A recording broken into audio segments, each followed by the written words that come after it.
And welcome back. I'm Dale Lolley. He is the Matt Williamson. And Matt, just a couple of weeks ago, the Steelers were able to bring back Terrell Edmunds to this team and re-sign him to the roster. And didn't get a hat last week against the Chargers, but I think we'll see what happens with the injury to Deshaun Elliott. Minkah Fitzpatrick might want him in helmet because I know where you're going with this, which is interesting. Minkah Fitzpatrick has not had an interception or a forced turnover in a Steelers uniform in a game in which Terrell Edmunds was not wearing a helmet. How about that? So maybe Terrell Edmunds is a Minkah Fitzpatrick elevator. But, they did have a good thing going together. Yeah, and there's no question. And I think him and Elliott will. And kind of like Pierre, pretty fortunate he was out there. Yeah, a guy that knows the system, can play. So at some point, they're going to need him this year. Absolutely. They would have killed for him last year at the end of the season. Oh, no doubt about it. In fact, there were people talking about why don't they trade for getting Terrell Edmunds back. So I had an opportunity to sit down and talk with Terrell earlier today. Good guy. Let's hear what he had to say. You've had a little bit of time now to settle back in here. How does it feel to kind of be back home? Man, it feels good, just coming back and getting back acclimated to the team, the city, the environment, the playbook, and now just getting back comfortable doing what you used to do. So I definitely feel like I feel good now, ready to go out there and play whenever that time comes, and just go out there and help the team. How interesting was it last year? You bounced into a couple of different teams. I mean, you get traded. It doesn't happen all that often. You don't see too many player trades in the NFL. Yeah, I think that was probably the craziest part of it, just because, we was playing, we were winning in Philly. We were 7-1, and then it went down in tubes after they got rid of you. I know, it went crazy. 7-1, and then I got traded to Tennessee, and that was I've never been traded. I never had to experience two teams in 1 year. That was probably the craziest thing, but it's just a learning experience, it's a building block. It's something that helps mold your story because, it's just another piece of the puzzle. Everything's a part of the puzzle. Everything's trying to make a perfect picture. And you constantly just got to keep on putting puzzle pieces together to make it all make sense. How cool is it to be able to come back here? Man, it feels good. We always joked about it. Even when I played these guys last year when I was with Tennessee, everybody was telling me come back. Everybody was talking about Thanksgiving because Thanksgiving was coming up, talking about inviting me to dinner, just come back to Pitt.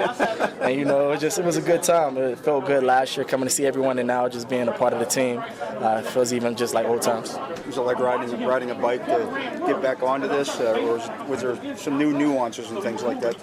I really wouldn't say a bike. I think I'd say a motorcycle because it's already a moving train. And, not saying that a motorcycle is more difficult. It's just more so like, man, we're a little bit more, we're on point right now. We're 3-0, not focusing on that, but more so the next game and constantly just building as a team and figuring out how I can help the team out. You've had a chance to be elsewhere and then come back. Did you get to see any differences between? You in 1 year you went to two different places. Was it that much different than here? In terms of? Everywhere is different. Scheme-wise, how they run the team and everything, and each team is different. Some teams were older. When I was in Philly, they were older than Tennessee, but at the same time, it was just getting a hold of the playbook and learning the playbook because each team have a way that they do the calls, have some new language, have the way that they play a coverage, and that's the biggest thing that you have to learn, how to play the coverage that they want you to play and forget the last one that you were with, and I think that's the biggest test going from team to team. How much or how different is this defense in terms of they've added a bunch of different players since you were here? You bring in a Patrick Queen, you bring in some of the other guys that they brought in. Mm-hmm. Does this look like the best version of the Steelers defense since you've been around this team? Oh, man, I don't know. We got to just see how the picture folds out. We had some good teams. It's hard. We had that team with, not trying to compare the teams, but we had the team with Bud, TJ, Tuitt, Cam, Alex, Joe Hayden, Steve Nelson, Mike Hilton, me, Minkah still. So we had some good teams. This team is just as good as you say. So we're just gonna see how it all plays out, and hopefully, right now everything's looking great. We just got to keep on building. Keep all the noise behind us, not even worried about or let it get our head big, and just go out there and play our game each and every week because every game is a new test. tell Minka he hasn't had a pick since you've been around? Man, nah, I ain't gonna talk no junk That's to him. true, though, isn't it? Man, it's rare. I'm gonna say it's rare.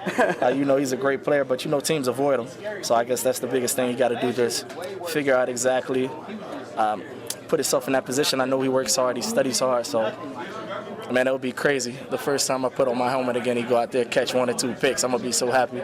I hope he do because it's gonna hype him up, and I'm ready to see it.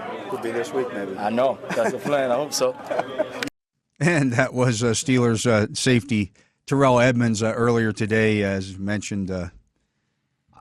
He said after we got done, he says, "Hey, if that happens, if I get a helmet this week and he gets an interception, you got to write that." I'm like, I might write it before that. That might be part of 5 for Friday this week. So we'll see. Or if Edmunds becomes a starter and all of a sudden Minka's lighting it up and back to the Pro Bowl and All Pro, it's all Edmunds. Yeah, that's what it is.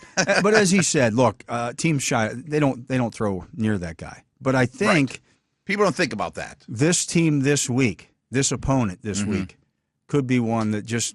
I think they're going to chuck it deep. Anthony Richardson is going to take some shots. Yeah, especially because they're not going to see a lot of too high. They're going to see single high. So check to the bomb. Be careful with that. Yeah, and so we'll see. I think Minka's a key guy this week. I do too. But, Matt, that's going to do it for the show today. Good stuff. Absolutely.